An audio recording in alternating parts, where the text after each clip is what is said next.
Salutations everybody, it is Matty here today, and this is it, the finale, the final Night City Wire. This is number 5, and it's everything that we learned throughout the entire showcase broken down for you in one convenient viewer experience. Now, CD Projekt Red covered a lot of ground this time. They talked about everything from gameplay, new trailers, a little bit of Keanu Reeves goodness, music, and even they tapped into content creation a little bit. Like, they covered everything and then some. So I'm really excited about this one to sit down and talk about it. And now it's off to the races until the presumably December 10th launch date. Look, I'm cautiously optimistic right now. I think it's gonna make it, but once December hits, that's when I'll buy in and I'll be like, okay, it's go time. Hype Matty has activated. You're gonna see a whole new beast here on the channel. But right now as it stands, I'm cool, man. I'm calm, I'm collected. I don't care. Cyberpunk who?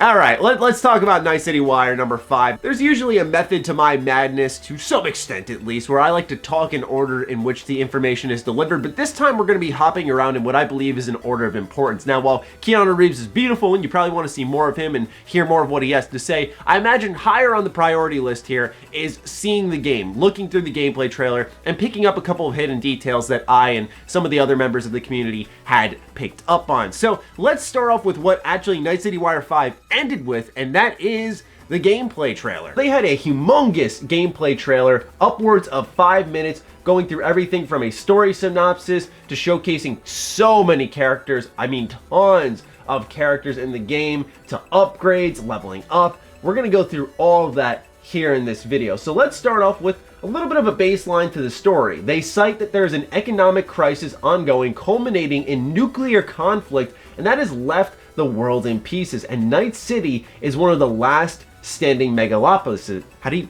you say that? Megalopolis. Megalopolis.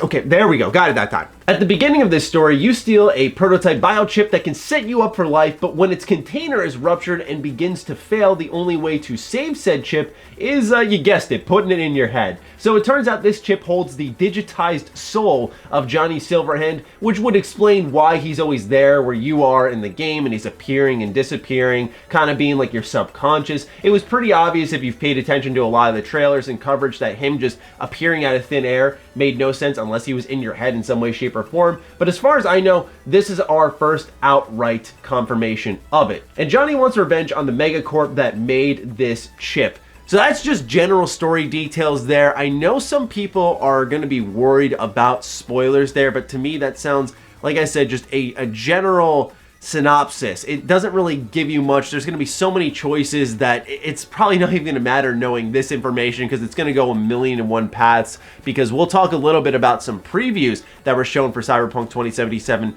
But generally speaking, the universe, as it's always seemed to be, sounds very interesting. The nuclear conflict part, I must have missed this, actually, to be completely transparent. I was not aware that there was some type of nuclear conflict, but you guys know me, I love Fallout, so hearing that I was like, oh, yes. Anyway, we actually see a lot of progression systems within this trailer, such as cybernetic upgrades, where we see a Raven Micro Cyber Mark IV with a 10 base RAM, a buffer size, 6 slots, allowing you to perform quick hacks on targets while scanning, increasing the time it takes for a netrunner to hack you by 100%, increasing your quick hack speed by 60%, and increasing the cyberdeck RAM recovery rate by 6 units per 60 seconds. We also see cybernetic upgrades for your frontal cortex, ocular system, circulatory system, immune system, nervous system, and integumentary system. The trailer states that there are guns and enhancements in the hundreds. So let's just pause there. Holy smokes. Like, yes, this is the stuff I love to see. Y'all know me. Like, I'm not a math guy, but when I'm playing an RPG and I see numbers, my brain explodes. I just feel the endorphins melting through my body. I'm like, yes, life has meaning. I kid, that was some dark humor there, but for real, I love that stuff. For me, the biggest thing that can sell me on an RPG is showing me the RPG systems. Otherwise, Cyberpunk looked like a really great open world game,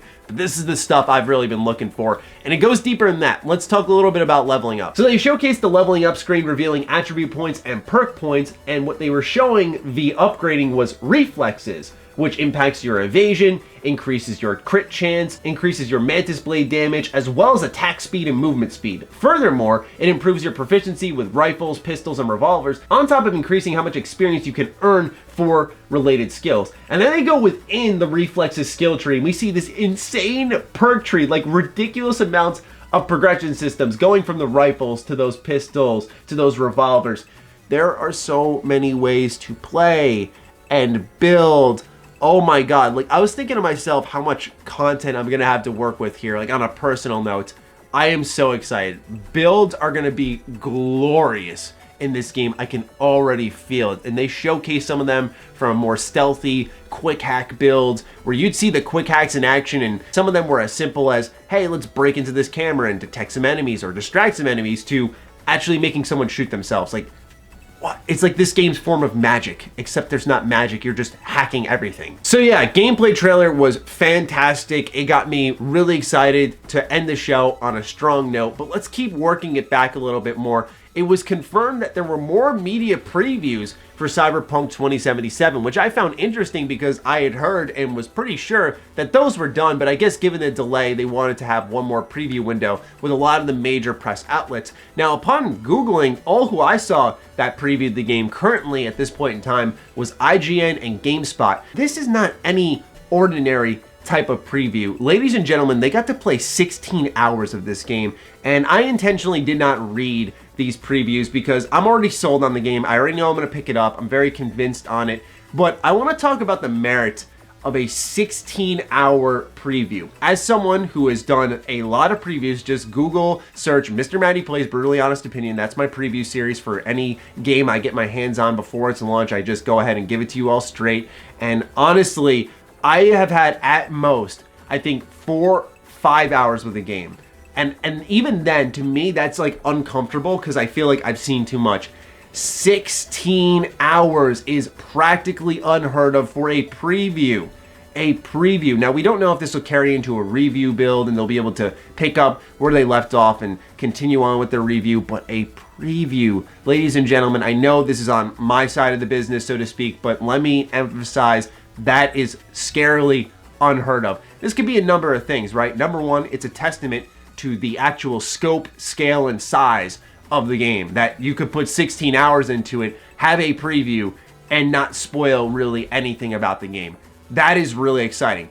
On the other end, it could be number two, which is, hey, the game got delayed, and yes, consumers are worried, and yes, the hype has been deflated to some extent. I know a lot of us are excited, but even when I post Cyberpunk videos, I read my comments, and I see people going, yeah, you know, it's not as exciting right now. Now, on that, I call a little bit of BS because I know this is one of those situations where when we all get the game in our hands, none of us are going to shut up about it, right? None of us are going to. I'm not trying to overhype it, but let's be real here. A lot of us are just getting impatient, I think, and reasonably so, because CD Projekt Red's making us wait big time. But I think it's a mixture of the two. I think this is going to be a very big game, but they also did say that they are shrinking down the story in some regards compared to The Witcher 3, because a lot of people didn't finish it, which was music to my ears, because I felt like there are so many games out there that are unnecessarily long. But at the same time, I think they wanted to reassure us that, hey, a large chunk of this is playable, it's working, it's fine. But one thing I did note was these previews did cite bugs, and they were happy that the game did not launch the day it did, which was supposed to be today,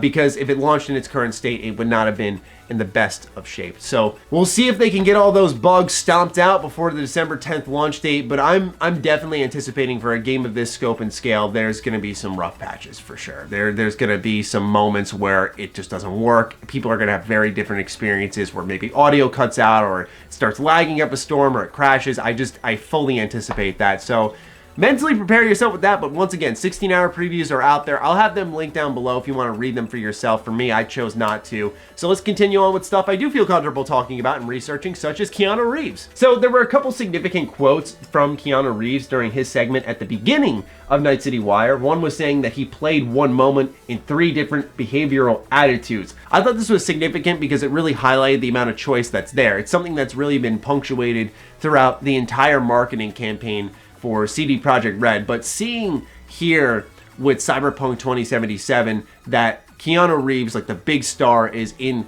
a role where they obviously have to pay him a lot because Keanu Reeves is no small name, right?